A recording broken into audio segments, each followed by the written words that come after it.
This is Autoline Daily, the show dedicated to enthusiasts of the global automotive industry.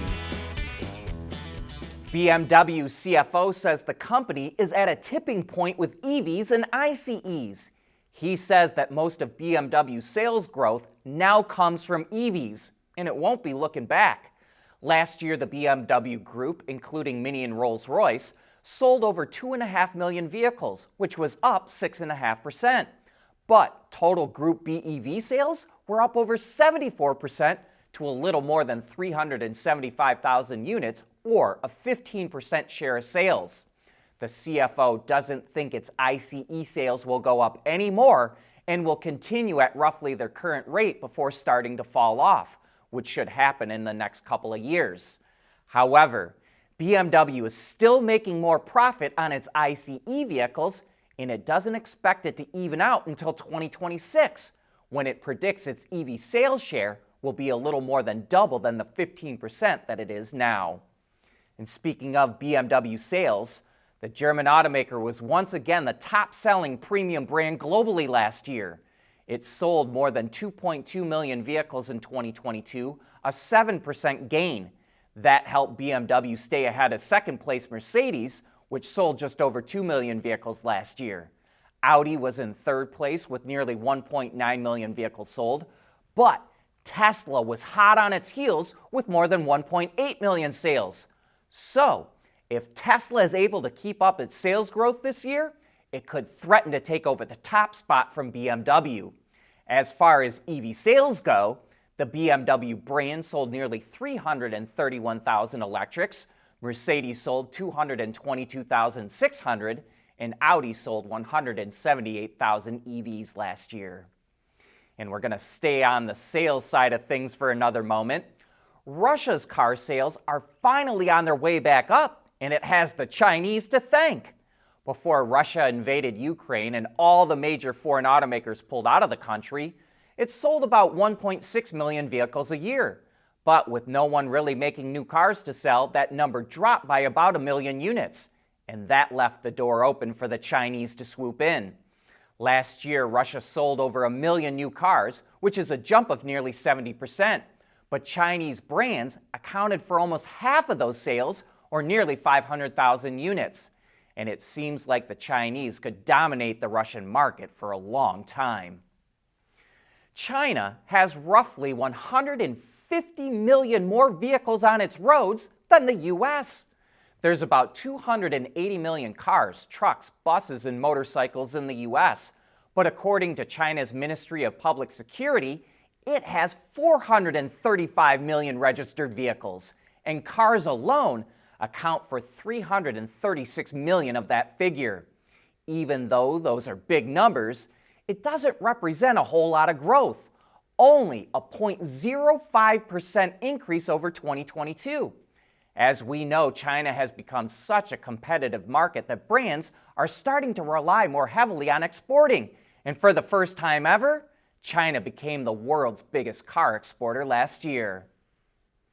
At Teijin Automotive Technologies, we combine world-class composite materials expertise with cutting-edge designs because, frankly, there are better ways to lightweight vehicles. So lighten up with Teijin Automotive Technologies, the formula for better mobility. The design police were on patrol over the weekend. Dodge revealed pictures of a pre-production version of its first EV based on the Charger Daytona SRT concept.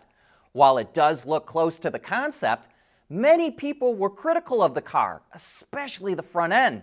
They seem to think it doesn't look as muscular, some even saying it doesn't look like a Dodge. But let us know what you think. Is this an EV worthy of wearing the Dodge logo? One of the big automotive trends that we saw last week at CES was technology to determine if a driver is drunk. At least half a dozen Tier 1 suppliers are working on it because the U.S. Congress mandated that alcohol detection systems have to be in all light vehicles by 2027. Two versions of the technology are leading the way. One uses a camera to monitor the driver's eyes.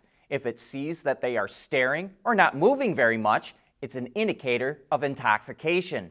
The other technology uses a breathalyzer to detect alcohol on a driver's breath. Both systems are still under development, and the suppliers who make them are not confident that they'll be ready for 2027.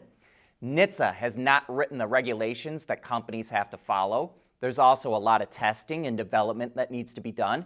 And then automakers have to integrate the systems into their cars. An even bigger issue? Will the public go along with it? What if your car detects that you're drunk, but there's a raging forest fire and you need to get out? Or what if you're being stalked in the parking lot outside of a bar and need to get away? Preventing drivers from driving drunk is a great goal, but it's a lot more complicated than some people may realize. Nissan is delaying EV production at its plant in Canton, Mississippi for a second time. Production of a Nissan EV will start in November of 2026, and production of an Infiniti EV will begin in April of 2027. About 5 months later than originally planned for both models. According to a memo obtained by Automotive News, the automaker is delaying production because it needs to, quote, enhance product competitiveness. Nissan is also concerned about slowing EV demand, so it's considering extending production of the Altima, which is also built in Mississippi, by another year. Nissan had planned to end Altima production in late 2025. And while Nissan is delaying the launch of new EVs, it's expanding the lineup of one it already has in the market. The automaker unveiled a NISMO version of the Ariya, which is based on the all-wheel drive version of the model, which Nissan calls e-Force. The NISMO version has a peak output that's about 10% higher than the base model. It also features an exclusive driving mode for better response and improved aerodynamics that reduces drag and improves the downforce at higher speeds. The NISMO version of the Ariya goes on sale in Japan this spring, but no word yet if it will launch in other markets. LG is not only building EV batteries in the US, it's also now producing EV chargers.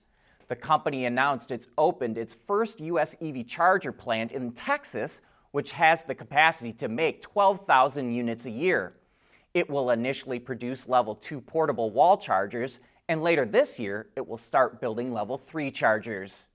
Speaking of EV chargers, here's a new one that generates electricity by burning wood.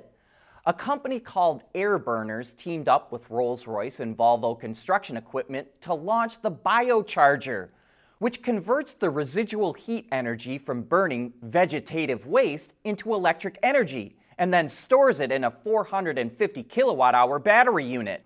Air Burners says it can generate enough electricity every day to power 3 to 6 machines, and by using air curtain technology, it can reduce the amount of harmful particulates that are released into the air.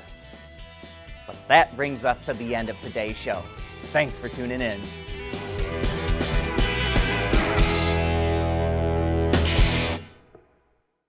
Autoline Daily is brought to you by Bridgestone, solutions for your journey. Intrepid Control Systems, over-the-air engineering, boost your game. And by Teijin Automotive Technologies, the formula for better mobility.